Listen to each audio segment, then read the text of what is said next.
Well, hello, everybody, and welcome back to the LinkedIn Live. I hope this time we won't have the problem again, the technical difficulties again with LinkedIn Live. Let's hope for the best. And once again, my dear friend Mark, uh, welcome back. Like I said in the previous live, we haven't known each other for a long time, but yeah, we really connected, and I really want to say my dear friend because that's how I consider you. And please do us a favor, introduce yourself once again, and then hopefully this time we can do the full live from start to finish. Yeah, God willing, as my son would say, my son, the rabbi. Uh, you know, uh, let's see, where do we start? I was a high tech sales guy for many years back in the late '90s, and part of the hustle and grind crowd, the running and gunning, and making lots of money and driving really cool cars and living in really nice houses and all that. And about 7 years ago, I made the decision to become an executive coach. I saw some things in the world which we're going to be talking about, and I saw some things that really I felt needed to be addressed for myself. I kind of hit a wall called midlife crisis kind of thing, and changed the way I viewed things. So I needed to switch. So I turned into an executive coach. That's what we call it, and dedicated the rest of my life to supporting and helping people learn how to deal with the world as it is. And as we know, we're dealing with the coronavirus today. We're dealing with the elections. We're dealing with financial challenges. We're dealing with all kinds of stuff. And how do we go about doing that and thrive? So that's what I'm focused on every single day. Maybe another thing that might not hit the news in the US yet, but I think it was yesterday when Turkey opened their borders for all the Syrian migrants to start migrating toward Europe. And from what I'm hearing here in our European news, this might create another migration crisis. So yeah, who knows? Elections, Brexit, migrants, It coronavirus. never stops. We're making stuff up in our mind all the time that scare us. We turn on the TV or the radio and it scares us. There's just no place to go to rest these days. Back when I was growing up and we had three channels and one trusted person to tell us the news, at least you could turn it off and you could go, slow down to the speed of life. There's no opportunity to do that now unless you're deliberate about it. You know how I call this modern disease? Infobesity. Infobia. Yeah, there's just so much information out there. In my belief, we are past information age. We are now what I call the editorial age, where you really need to filter, edit the content that you are getting and consuming, because otherwise you can go crazy. We're between a rock and a hard place. It's, if you shut it off and you feel like you're not informed, then you feel like a bad person because you're not informed. You don't know what's going on and you can't make decisions and you can't have conversations. But if you stay in it, you're going to drive yourself absolutely insane. So finding that balance and figuring out how to is a full-time job, I think. Yeah, I'm actually planning, and maybe that's something we could collaborate on as well. I'm planning for the next few days or the next few weeks because of all what's happening with the talks about next crisis, next recession, and so on. Well, I mean, what will spark it? Who knows? We all know that media lives from bad news. So, they love this, they love overblowing it. Whether it's overblown or not, that's not on me to decide. The thing is that if enough people will believe, we will see big problems in the stock market, in real estate market. People will be more careful how they spend their money, and eventually maybe even media created crisis will eventually turn into a real recession. What I do want to talk about is how you can fail proof, how you can, focus on laying down really super strong foundations so that when that does happen, I mean, it's inevitable. If the history is teaching us anything, every roughly 10 to 12 years, there's a recession. The last one was in 2008. Now we are in 2020, so 12 years. Now, will it be tomorrow? Will it be in the next year, 2 years? Because of Trump, because of Brexit, because of, I don't know, maybe some fifth virus? It doesn't really matter, but eventually it will come. And there's plenty, I mean, having gone into the last crisis unprepared, I did learn some lessons, like what was I missing, and I'll try to share all of that with fellow entrepreneurs here on LinkedIn, on Facebook, and so on how they can check if they have all the checks and balances in place to fail-proof themselves as much as it's even possible, to sustain through the next recession. Because the first 6 to 9 months are really crucial. If you can sustain through that, and the filtering or the Darwin approach is behind you, then it's business as usual. Yeah. So yeah, Mark, this is See, I was the I was I was interview. really peaceful when we first got on here. Now I'm terrified. Oh my God, everything's going down. No, it's funny. So the topic, being grounded to play the game.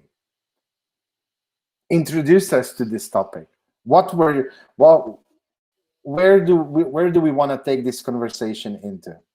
So let's start with why I care about that, and why I you talk about failing, and when you were on my podcast, we talked about resilience and the need to be able to get knocked down 7 times and get up 8 times. Right? How do we make sure that we can stay in the game no matter what happens? We had technical issues with this live. Right? How do we deal that with this? Do we get all upset? Do we get all twisted? Do we just quit? Or do we keep working at it slowly until it actually works? So, and then where do you get that fortitude and that peace of mind to be able to actually just keep, one step at a time working through a problem? And for me, in working with business executives and usually corporate executives and some of my entrepreneurial clients, they know what they need to do for their business.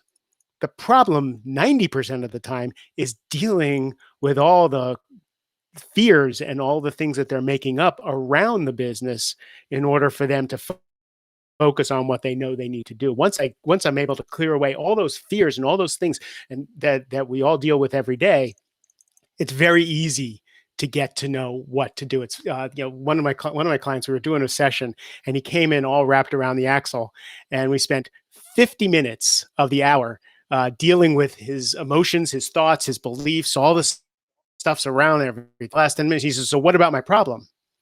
And then within 4 minutes, we whiteboarded out his problem and his solution. And he goes, how the hell did that happen?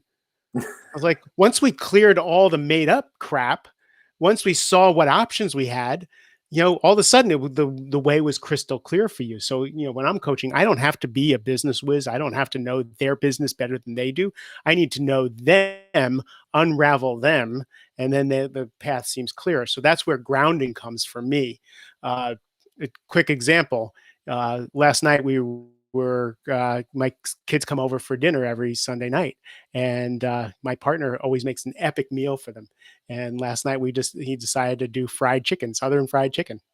Uh, so we had the peanut oil and all that stuff. And I said, you know what? I'm not sticking around for this because I don't know about deep frying stuff. So when my son came over, went into my office and we were talking about something that was going on with a girl with him. And I hear this pop outside my door. And then I hear a whoosh. And I was really deep in a conversation with my kid, and I thought to ignore it. But then my gut, which I'm really in tune with, now we'll get back to the grounding part, had me jump up, run out of my office. I run to my kitchen, and there are 3 fires going in my kitchen. I ran to where, and I'm in a brand new house. We just bought this house. We just moved in. And I ran to where I thought our non-existent fire extinguisher was, because it was a grease fire, right? And I was like, oh, no, we don't have a fire extinguisher. We did not buy a new one. But for me, Instead of panicking, everything slowed down. And I ran to where there were towels where I keep for my kids. I yelled for someone to call 911, wanted to get everybody out of the house. But then I realized when I saw the flames everywhere that we don't have until the fire department gets here. If I don't do something now, if I don't get this fire out, my brand new house is toast. And somehow got the towels, big thick towels, was able to smother the fire. Uh, Luckily, there were no curtains over the sink, which thank God, because I think that was but the slowing down. What needs to happen next? What needs to happen next? What are we focused on? When do we run out of the house? Right? When is it all lost and everybody get out? And when do you stay? Right? And when am I hurting myself by staying, right? Because it was getting so smoky, couldn't breathe, all that stuff. So that's the presence of mind that people need in their businesses when all of a sudden you get a call from, your financier saying your credit line is gone, right? How do you open the business the next day? So what do you do to regroup? How do you feel the feelings of fear? How do you feel the feelings of anger and terror and all that stuff? Then how do you regroup yourself so that you can think and then systematically work yourself through a problem? And that's where the grounding comes in. And that grounding doesn't just show up in the emergency. That grounding shows up in how you live your life before the emergency shows up. I couldn't agree more with you in everything that you said, and I'm very happy that you were able to take out the fire before your house would be gone in flames. We are going to get new counters. We definitely need new counters. It's kind of cool. Okay. So yes, absolutely. Like we need to be grounded, and then that doesn't happen. That happens way before, and you have to practice it, because the bigger the stress or the stressful situation, the more on autopilot we respond, and we really have to be mindful, be present. So tell us, how do we become grounded? What are some techniques, practices that you use for yourself and your clients to get them into that state of groundness? So number one is for me is the practice of slowing down to figure out what's real, right? So when something happens, my first questions that I ask myself is, what am I making up in this situation, right? How do I get to what's really going on? What am I making up? What fear do I have? Where am I catastrophizing? Where am I in the future? So that I can get to what's happening now. Then that next question is, what do I want to create, right? So what am I making up? What is my fear? And then once you slow down and really kind of write out, sometimes you have to write it out. Sometimes you have to talk to someone. It's just like, look, I'm making up that if I don't have this credit line, my business is gone next week. Well, right now, today, the business is okay. What do you need to do, right? And then how do you regroup? But Mark, sorry that I'm interrupting you, but there is this moment where you get that call or the fire starts, where you want to instinctively run on autopilot. Right. How do you break that pattern so that you can actually distance yourself from that moment and start asking yourself this question? So again, that has to start way before the phone call comes, way before the fire, way before whatever happens, way before you have a conversation and that person triggers you to no end. That has to happen before. You have to practice. So for me, I always talk about journaling, right? I always talk about meditation. Not to get more spiritual, to have a place where ground is, where Then there's the other place is to know that you're safe, right? Most people get triggered and most people get panicked because they don't know they're safe. And if you're not connected to something bigger than yourself, if you're not connected to the reality of your safety, and you're really your whole identity is your business, or your whole identity is how you look, or your whole identity is in whether or not you're successful or failure, you're going to be buffeted around. So you really have to spend, and it takes time to find your own self-esteem, for your own self-worth, your own okayness, whether your business fails or whether your business succeeds, whether you're not good looking, whether you got a yes, whether you got a no. And to know that you're okay either way. It's all perfect the way it is, and you're just in the cycle of what's happening. But that again takes practice. Then the next thing is putting yourself in situations where your heart beats. So when I get on stage, it doesn't matter if I'm on stage in front of 10 people or a few thousand people. I still get terror and I lose my breath before I walk on stage. But I'm so used to that happening that I don't panic about the panic, right? So I can go on stage.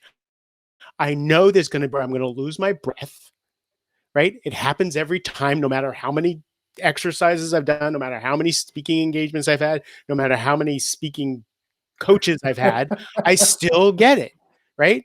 I know, So, I so I know. get on stage, I lose my breath. I know exactly what I'm going to say the first sentence. So that's cool. And then I breathe. I breathe from my belly before I get on stage. I know to do that, right? And then I move through it. So I allow myself, if somebody triggers me, I allow myself the feeling. I allow myself the fear. I give myself the beat.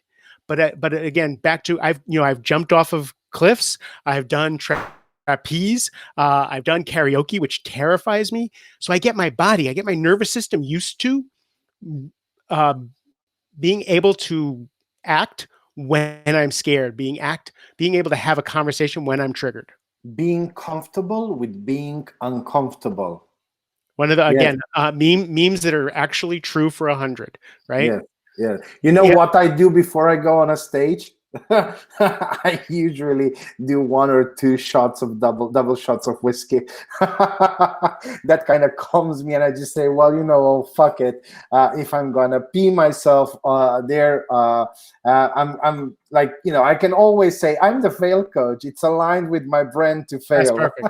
I'm 30 years sober, so that does I tell my partner all the time who gets to drink his craft beers. It's like I got to feel all these. I got to just sit here and feel my feelings at the end of the day, right? Instead of having a nice beer and feeling better. But again, you're right. Getting comfortable with being uncomfortable, being able to function when your body is telling you there's a saber-toothed tiger, when your body and your mind is telling you everything is going to. Okay, we're on a LinkedIn Live, so I've got to watch my language, right? So, Oh, no, no, no, no, no. Feel free. but so anyway, so when everything's going to shit, when your brain is telling you that, and when your body's in fight or flight, are you able to act? And that's all about practice, and that's why you go out and do karaoke. That's why you go out and learn how to have difficult conversations, so that you're not caught short when your body's betraying you, when your breath is betraying you. You can actually function then. That's been a huge one for me. Mark, I'm really gonna quickly share with you a technique that I used on myself, and I suggested to a lot of my clients to become more mindful throughout the day, more present. And it's super simple. I have all Apple ecosystem, so I just went on my Mac. I opened Reminders app, and I started typing. Be mindful. From 7 a.m. In the Reminders app. Be mindful 7:30. Be mindful 8. Be mindful 8:30. Every half an hour from when I usually wake up to when I usually go to sleep, and then repeat every day. Like I just said it on repeat every day. Nice. And the first few days, I would just go. I would just be mindful maybe for 2 or 3 minutes before I would switch to autopilot. But every half an hour, that was a reset. And after weeks and after months, I became more and more and more mindful until one day I reached the point where now I probably am in the driver's seat 80-90% of my day. I can't say 100, but 80 to 90%. And then another thing that I added into the whole rhythm is whenever there is a stressful situation, I do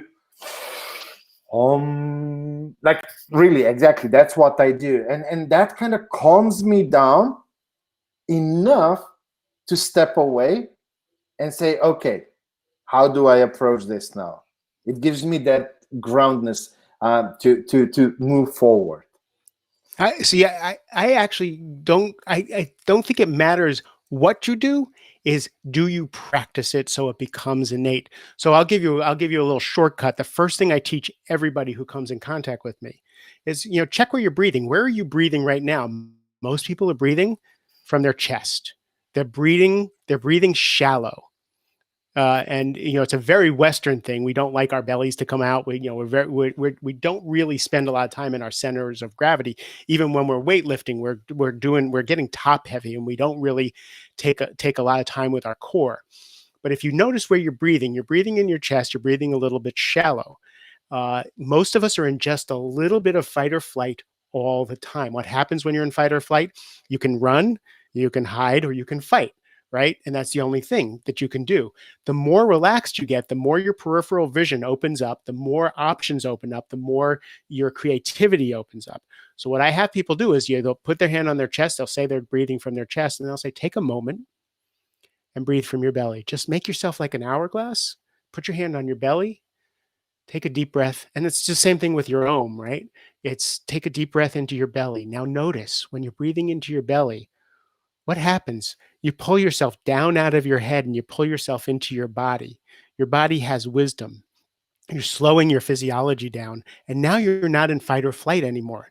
Now you're starting to slow down. Now your creativity is starting to come in. Now your peripheral vision, your options start to show in. You can be in relationship with people. That one simple thing to remember to breathe, go from your chest down to your belly, will change the game over almost anything else I've known to do. Um, do you practice to breathe like that, like your whole day, or just when there are situations for like when you want to? I started out, again, I started out learning from Dr. Andrew Benici and Tony Benici's son, Zazen meditation, which is breathing from your Naal, breathing from your Hara down in your belly, which is your connection to basically the universe. And what I learned was, when I go in, I'm an introvert and I don't really like, and an empath, so I don't really like walking into large groups of people, networking meetings, things like that. But I need to do that for my livelihood. So what I learned was when I walk into a networking meeting, if I remember to breathe from my belly, what I notice is I talk slower, my voice is deeper, and I can connect with people. Right. So I started practicing then. I practice when I meditate. I practice then, and then I just notice. I know now that probably 80 to 90% of the day, I'm breathing from my belly, because over years I've just practiced while we were having technical difficulties, rather than think anything about it, because my head's not really going to help us. I just breathed while you were working on the technical issues. For me, that slows everything down, and now I can be in the rhythm and ready for whatever's comes next. I like that. I really do. I've never heard of this before, to be honest. Or maybe I did, but I wasn't paying attention. It's one of those things that are so simple that you step right over Yeah, it. no, I'm gonna write it down. Like breathe from your belly. Um, Of all the things I've done, I've traveled the world. I've spent, like I have $1 million on with Sham, business coaches and sex coaches and just training and all this stuff. I think the single most beneficial thing I've ever known is to learn to breathe slowly and from my belly. That's just been such a game changer for me. no, I mean I absolutely agree. I did a lot of breathing exercises as I was going through that suicide and then bouncing back. And I know it was super helpful back then. I just don't recall that teacher, telling us that we should breathe from the belly all the time. So I don't recall that, but I wrote it down, and I'm really gonna be super mindful in the next few days, to try and create that as a practice, to go through majority of the day by breathing like that. Thank you for that. You're welcome. Any other techniques that you practice yourself and that you work with your clients on? Absolutely. Well, the pen and paper is number one. You need to get a relationship with yourself. And for me, a pen and paper is the right is the fastest way to calm myself. Tim Ferriss calls it window washing. Journaling, writing things out, especially when I'm pissed off and I'm so triggered and I just know someone is hateful and I can't stand them and they wronged me. I use different techniques.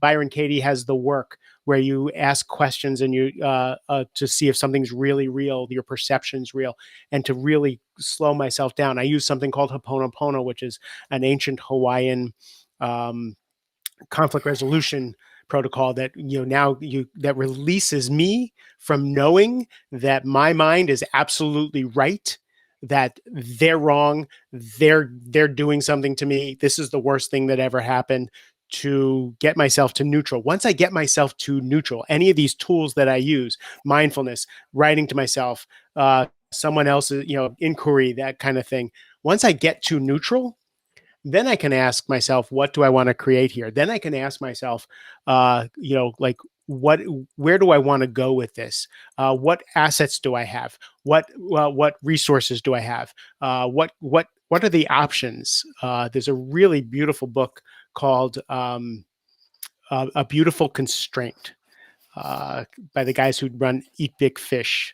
I know their names, Mark Barden and Adam Grant, I think. Sorry, guys, if I screwed up your names, I give away your book like water. It's called A Beautiful Constraint, and it's about what do you do when you hit a wall?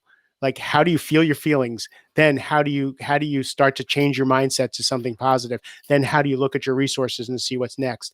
One of the things I did with a client recently, when his business just exploded on him and he called me in that fight or flight panic, just absolutely, I got him to breathe, I got him to slow down, and then I said, what if this was the best thing that ever happened to you? How do we make this the best thing that ever happened to you in your life? In fact, a year from now, you're on a stage at some convention and you're talking about this happening and you're saying, this was the best thing that ever happened to me. And I thought it was complete death.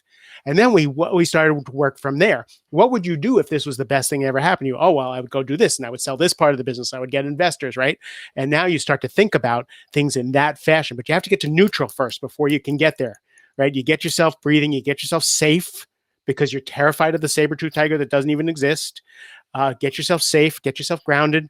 Now, what are we going to do? This is the best thing that ever happened. What are my steps? And then every day, and you make sure that you're surrounded by a posse of people. Again, your posse of people is invaluable. If you have people who, when you say the sky is falling, they're like, oh my God, yes, the sky is falling. Then you're going to get nowhere. But if you have other people around you who will go, okay, I know it looks like the sky is falling. Let's take stock. Let's see what's happening. I remember I called my coach, Rich Litfin. My health insurance canceled, right? And I have chronic stuff that takes that I need health insurance. Both my kids were playing sports at the time. My ex-wife we were still married, so she was on my health insurance, and my health insurance was canceled. And they told me that I had not paid my bill in 3 months. I'm like, I know I paid my bill, but they told me I hadn't. So I'm beating myself up first. Like, what a horrible father I am. I'm such a terrible dad. How could I not pay my health insurance bill, right? I'm self-employed, so that's a thing now, right? So how can I do this? Oh my God, my kids are playing baseball and my son's batting against like a pitcher who throws 100 miles an hour. Oh my God, what am I gonna do? Right? I called my coach and I said, oh my God, this happened. And my coach said he actually had to put the phone on mute because he has two little kids, and he was like, totally bought in. Like, yes, this is an emergency. Oh my God, this is totally emergency, right? And then he said, he got back on, knew he couldn't buy in, and he says, okay, now I want you to tell me what the next step you need to do is. Well, I need to call this person. I need to do this. Great. Leave me a voicemail in an hour with what you did. Then the next hour, leave me a voicemail, with the next hour, and we just kind of work through it. And as I work through each thing, right? Can someone give me a job? Because they said I couldn't get insurance because of the way things now I couldn't pay the bill because it was too late. Anyway, it turned out 2.5 days later, I woke up at 3:00 in the morning and I went, I paid that bill.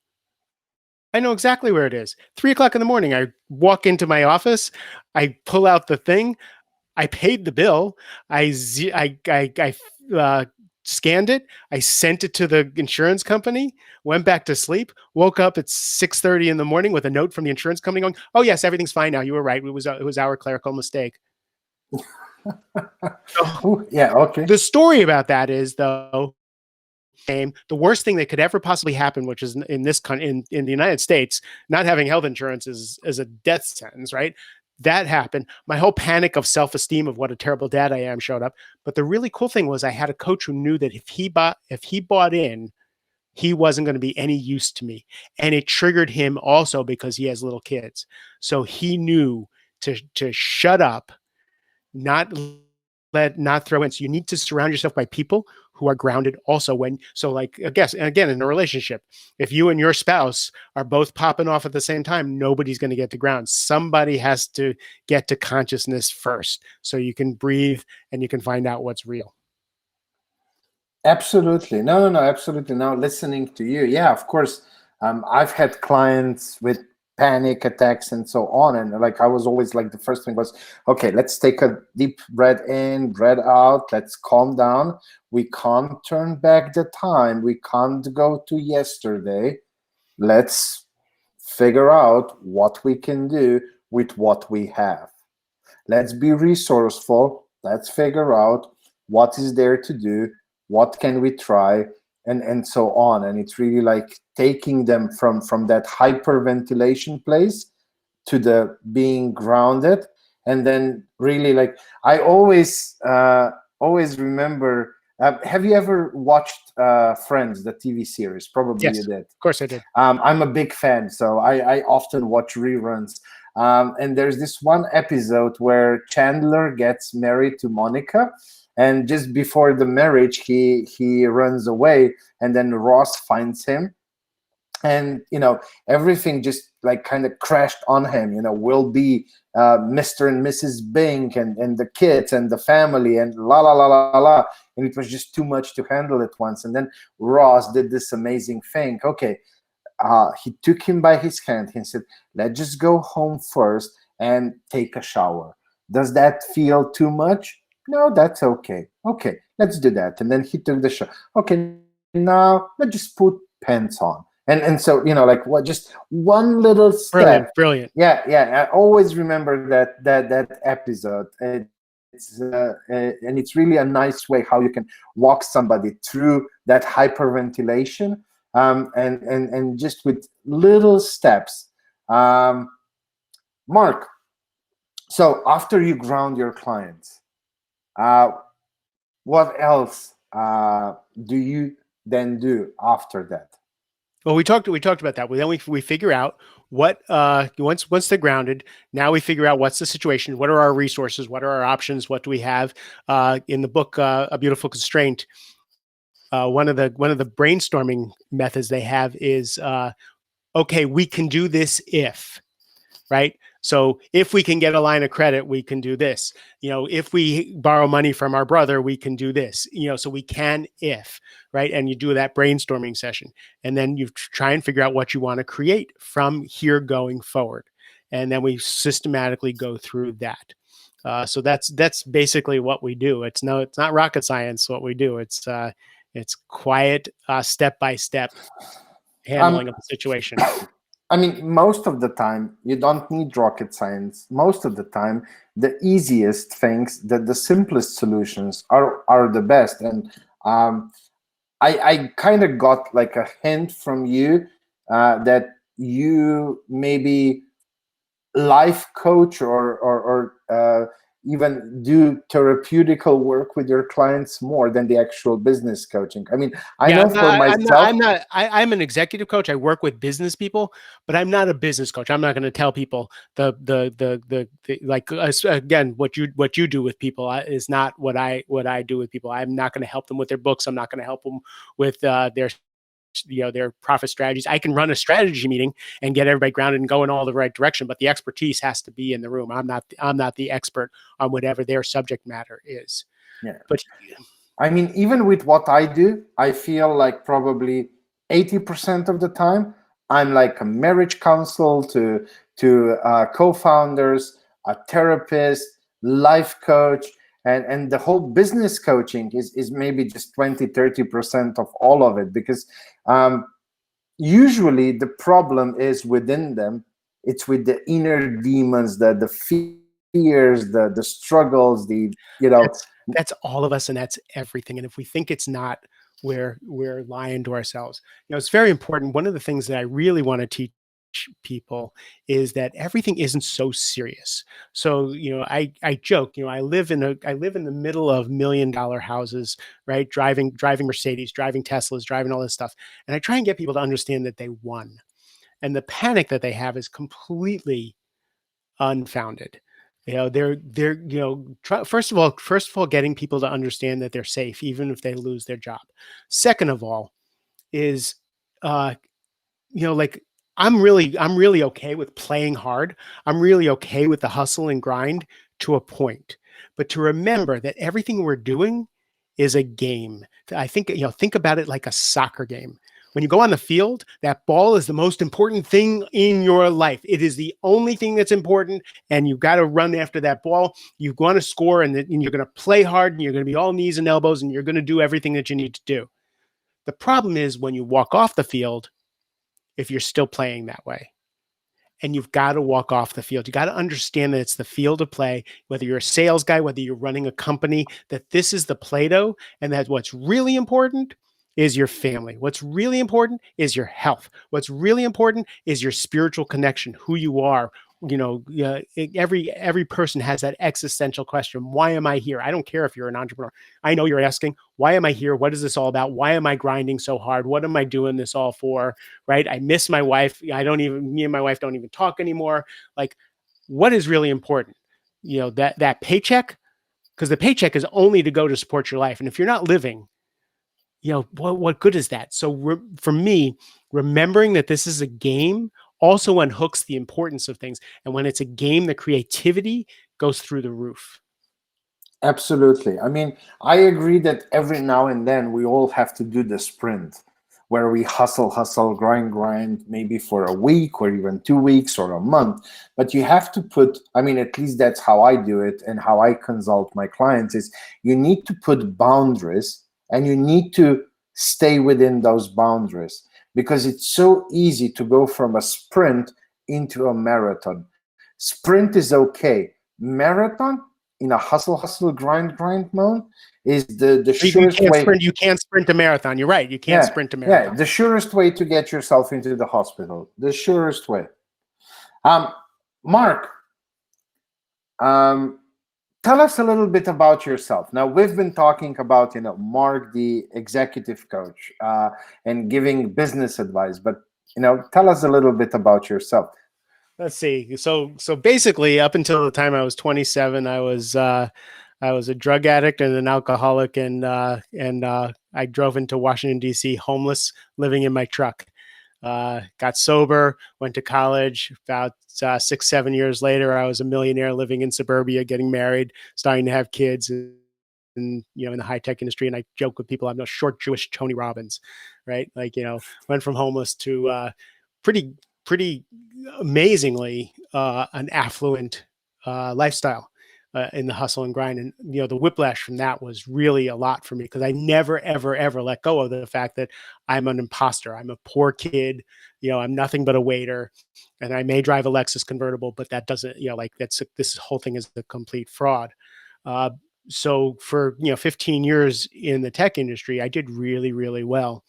I raised 2 wonderful boys, married a wonderful woman, even though our marriage didn't make it and we could not make it work. Uh, all that was good. But then at some point about 10 years ago, I just hit a wall where I got really, really sick. My ex and wife and I separated, and everything went to shit. Couldn't sell anything, couldn't do anything. And I got so sick that I thought I was going to die. And I made a decision that year that if I was going to die, I was going to really leave a legacy for my kids. And I made the decision. I heard someone on the radio talking about every human being could run. We're bipedal and we're supposed to be able to run. So I decided to run the Marine Corps Marathon and raise money for charity. I couldn't run a mile. So I decided that if my kids are going to see what I do with adversity, and I was going to make $1 million so that when I die, I'm going to leave a bunch of money for my kids and my ex-wife. And I was going to give $60,000 to charity because I hated myself so much that I had to somehow wipe away that. And I did all three of those things, which just shocked me. And then I didn't die, which is like the coolest thing. I run a marathon, I make the money, my career is just white hot, and I'm still here, and I'm actually healthier than I've ever been, and I'm still depressed. But I had spent that whole year just listening to self-help books, listening to Brian Johnson's Philosopher's Notes that they were new at the time, and I just started climbing out of this depression. And as I climbed out of depression, from hating myself to being okay with myself to, all right, I'll stay alive until my kids graduate, to loving myself, to actually mattering, to actually being uh, uh, important to myself, was such a journey that I had made the decision that I need to share this with everybody. Like, oh my God, we're lovable, we're amazing, and that's how this whole life coach, executive coaching thing showed up. And so I really, in earnest, spent another couple of years uh, learning my craft, and then I became a full-time coach and traveled the world and mastered my skills and really steeped myself in the dark arts and the light arts of coaching and mysticism and all kinds of stuff, to where now my favorite thing in the world is going into these glass buildings and these conference rooms and showing people how to play the game without burning themselves out, without dying and sacrificing themselves at the altar of success. And my clients are way, they're so successful. And like with my young clients, my young 30-year-olds, I'm the ghost of Christmas future, right? I'm like, look, I want you to know, right? I want, you're going to have it every week. I promise you, it will save you half of your net worth 10, 15 years down the road. Plus, I know you love your wife and you don't want that to happen, right? And take care of your health. Like you're 35 years old. Why are you not taking care of yourself? Because 45-year-old and 55-year-old you is going to thank you, right? So I work on with that quite a bit. And then the older people who want to stay in the game, but they, just like Michael Jordan, need to evolve their career. They need to be able to compete with younger people and really still burn the candle, but burn it sanely so that they can stay in the game and create legacy in a different way. Those are the things that I'm just dedicated to every day of my life. I absolutely love it. And yeah, I mean, even from our last conversation, yeah, I could feel it, like how dedicated, how passionate you are about those things. What holds the future for Mr. Mark J. Silverman? Like, what's the why that's now driving you going forward? Like, what's the big vision, the big purpose? Well, for me, so now it's a game. Actually, I don't feel like I have a big vision or a big purpose anymore. Now it's the game to see really how connected I can be to other human beings. For me, that game of true mastery is love in all situations, under all circumstances. Can I love people who disagree with me? Can I love people who I don't like their views? Can I connect with anybody and everybody that I meet? That to me is the game I'm playing. The other game I'm playing is that I would love to see this Mastering Midlife podcast, How to Thrive When the World Asks the Most of You. I'd love to see that go to 1 million streams, right? We're on the way. I'd love to see what kind of an impact I can make there with the book coming out. I want to get that book written.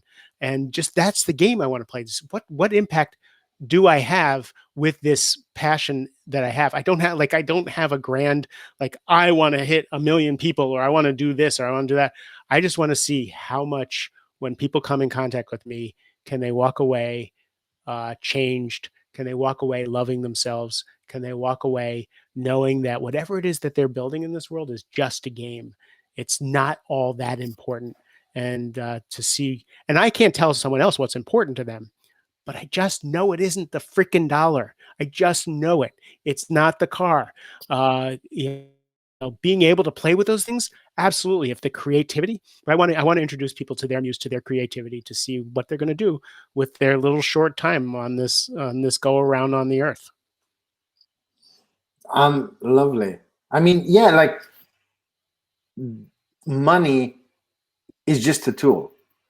Like often I get asked, like, why do I do what I do? And it's for those two non-profit foundations that I want to create, the Failures Anonymous and the one for I the love the animals. Failures Anonymous. I just love that so much. Yeah, so it's really because of that's what I'm driven to do, and I couldn't care less about all the other material stuff. And I mean, like you said, yeah, like what impact can we create in the world? How can we help and change other lives for the best, for the positive? That's what it's all about. Mark, as a true fail coach, I, again, of course, failed at making this 30-minute long, which is cool because I really love talking to you. But we are now already 47 minutes in. Oh my So, goodness. How did yeah. that happen? Well, I mean, chatting with you, like time just flies. And so, Yeah, there's three people left listening to us, right? Yeah. So no, it's still it's showing me 4, 5. good. Uh, God bless um, you, diehards. so I want to ask you, what's that last golden nugget of wisdom that you want to leave the audience with before we say goodbye? Slow down and learn who you are. Slow down and learn who you are. Slow down, learn. Let the muse catch you. Let God catch you. Let life catch you. And I promise you that every moment after that will be transformed. Well, now you got me. I mean, now I have to have a follow-up question. You say, slow down and learn who you are. Do you have any good advice, good techniques? How can someone know thyself? I have to say, a pen and a piece of paper. I teach something called morning pages, which is from Julia Cameron. She wrote a book called The Artist's Way back in the 90s. And morning pages are where you write for stream of consciousness, 3 pages, about 20 minutes, 3 pages. I do that every morning. The first, and what I do is I tear up the paper. I don't write in a journal. I write on loose paper so that I can tear up whatever I write. Because sometimes I want to write, this person sucks and I hate this person. I hate my husband and I can't stand this and all this stuff. And then the next page, some intelligence comes in. And by the third page, God's talking to me. And I know God's talking to me, or my inner wisdom or my muse or whoever, because I just write things that I never would have thought. And that's the stuff that I go put in a journal somewhere because I want to remember it. I want to act on it. Podcast topics, things like that show up. My whole podcast came out of that. But the first place is absolutely pen and paper, journaling, and spending time with yourself. If you can't do that, when you have your coffee or tea in the morning, put your phone down, don't talk to anybody, look out the window. Just contemplate, be with yourself. If you can sit and breathe and drink your coffee for 5 minutes every day for a week, that will change your life, I promise you. No phone, no distractions, just stare out the window with your coffee, 5 minutes, set a timer, come back to me in a week, tell me it hasn't changed your life. So when you say just sit down and write, so when I was doing that, I found this whole, I don't know how they call it in Buddhism, but it's kind of like the circle of life. And then it's like split into 8 pieces, just, like a pizza. And then each pizza pie has, like health, wealth, home, like eight things that kind of like encircle your life. And then I was like, what I did was first I would just vent out. I used Microsoft Word. So first thing would be just vent it out, whatever I feel about that topic. And then I would try to be as self-critical as possible to assess my current situation in regarding to that. And then what I really want to accomplish in that particular part. And then once I went through all of that, I would every week and then later every month come back to that document and Mm. read the whole thing through, and just recheck. Am I still in alignment? Do I still feel like this? Have I grown, changed, or whatever? So it's like a permanent beta state of that document. And I still, like, every month, I go back to that document, and it changes with time. It's probably like most of it has already changed. I first started this in 2013, December 2013. I still remember. And so probably like most of it is already changed because I have changed so much. Mm. But I kind of use that strategy. So in yours, is it just random thing, whatever comes out of you? So this is why you're a good business coach. I don't want structure in this. I just want commitment to the process. I want commitment to the practice. Right, earnestness in the practice is where you'll start to learn about yourself. And I talk to people who can't sit still. Most of the people I talk to cannot sit still. They have to be doing sports. They have to be creating something. They have to be cleaning something. They have to be fixing something. They have to be talking to people. They have to be doing something. And I am trying to get people like that to just slow down for a minute. The 1 minute meditation, right? I've taught people the 1 minute meditation. And then 2 years later, they're meditating 30 minutes every day, but the 1 minute meditation so that you can slow down. Because once you slow down, then you'll meet yourself.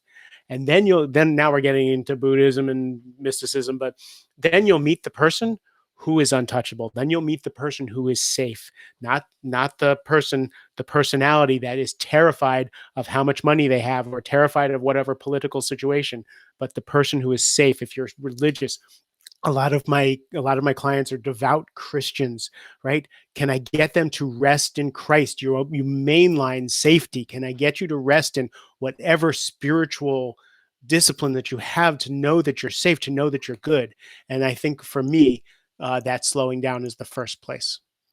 Um, when you say meditate, I mean, yeah, I just keep going, but you know what? We have more and more viewers joining us live. No, but when you say meditate, the 1 minute meditation, are you using any special technique, or just mindful meditation, breathe in, breathe out, So focus on the breathing? I actually don't care what meditation you use. Go on YouTube, find a meditation. I meditate in the Zazen tradition, where I sit on a cushion in a certain way with my back straight. I breathe a certain way. I keep my eyes open just a tiny bit, right? So I have my hands in a mudra and all that stuff. But I don't care about that. That's just not important at this point. Just sit. Guided meditations. Go get the Calm app.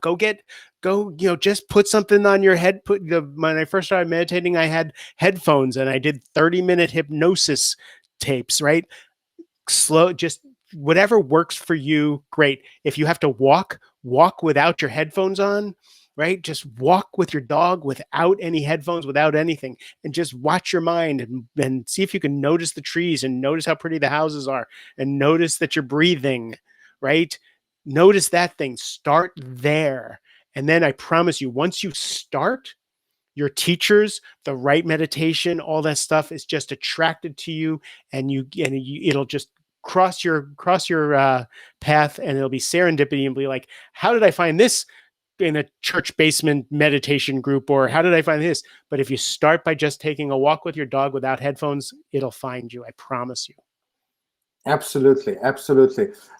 Just yesterday, I rewatched one of the most favorite TED Talks of mine, and it's by Pico Ivier. I think that's how the name is pronounced. The Art of Stillness. His travel writer for I think some huge newspaper or something, and he says that the best travel he did is when he doesn't travel at all, when he just stays still, and the whole art of stillness. Like for me, that talk, that one, and the one on gratefulness by that German monk. Those two are my favorite TED talks of all time. Mark, yes, I'm gonna let you go.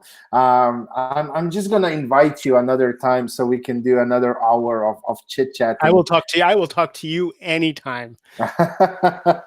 Thank you. I mean, I really love having these conversations with you, and I know that we can go in many other directions as well. We stayed with what you focus on right now as the executive coach, which is grounding people, and that's amazing. And I really, I just love you. I mean, and I appreciate you, and I love you for everything that you do, for who you are, what you stand for, everything. So I'm really grateful that you accepted my invitation to be my guest. I'm grateful that I was able to be your guest on your podcast. And I'm gonna put that in the note in the comments here. I'm gonna put your podcast, since it came out today, of me asking questions of you and you sharing your brilliance. So people can get to you. thank you. Well, thank you, Mark. Enjoy the rest of your day. Enjoy the rest of your week. All the best journey you are on. And yeah, I mean, we'll be in touch. And if anybody else wants to get in touch with you, I will tag you right when we are finished now. And so they can just click on your tagged name, connect with you on LinkedIn, get in touch with you, talk with you. I encourage everybody, like, you just have to have a chat with Mark. I mean, you are this loving, caring person that it's impossible not to fall in love with who you are and what you stand for. Thank you. So thank you. I really appreciate you. I will say goodbye now to you, and I'll do the outro. And so you are free to leave the room. I will stand. I will sit here in silence. Okay. So, guys, this was Mark. For me, it was an amazing. I mean, you can't call this an interview. It was two fellow entrepreneurs having a conversation.